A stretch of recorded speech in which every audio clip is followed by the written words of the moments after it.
కృషించి శుభమును చుదీవించి జన బృందముల చేరే జగమేలు స్వామి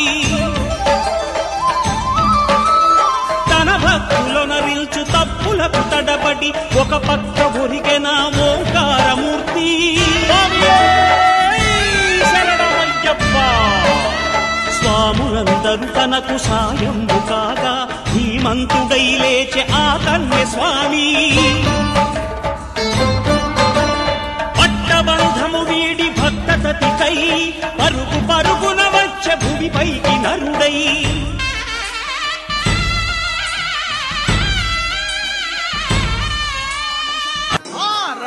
అయ్యప్ప స్వామి రవ్వల పిల్లలోకి రావా అయ్యప్ప స్వామి పిల్లలోకి రావా అయ్యప్ప స్వామి రవ్వల పిల్లలోకి రావా అయ్యప్ప స్వామి రవ్వల పిల్లలోకి రావా అయ్యప్ప